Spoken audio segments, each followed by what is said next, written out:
Now we're looking at finding the area of a circle. We find that area by taking pi times r squared, r again being the radius.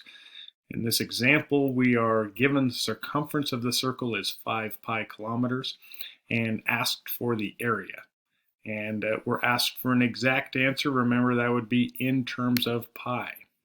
So if we're given the circumference, what we can find right away, remember circumference is diameter times pi.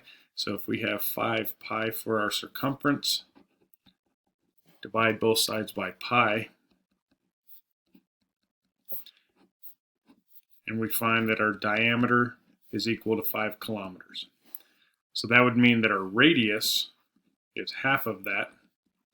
So we can think of that as a fraction, 5 over 2, or we could have a decimal value, 2.5. So then to find the area, when we take pi r squared, we're going to look at pi. If I keep it as a fraction, that would be 5 over 2 squared. When I square that, I'm going to square both the top and the bottom. Remember, to square it means it's times itself. 5 times 5 would be 25. 2 times 2 is 4.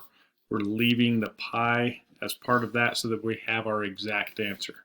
So our area would be 25 pi over 4, and that is kilometers squared because we're talking about area.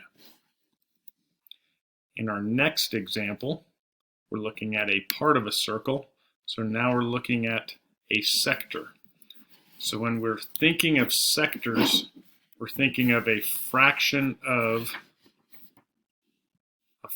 a circle. Just like we did arc length was a fraction of the circumference, now we're talking about this slice of pi, this fraction of the circle. We're given the radius is 6 feet, and we're asked to find the area of the sector that has this arc measure of 135 degrees. Again, we're going to do an exact answer.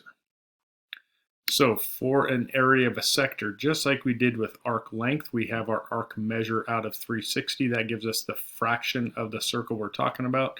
We take that fraction times area of a circle, that would be pi r squared. So on this example, given the arc measure is 135,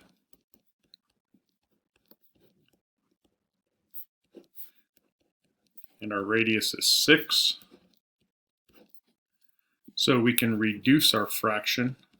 135 is divisible by 45, so is 360, so our fraction would reduce to 3/8, and then 6 squared, 6 times 6 is 36.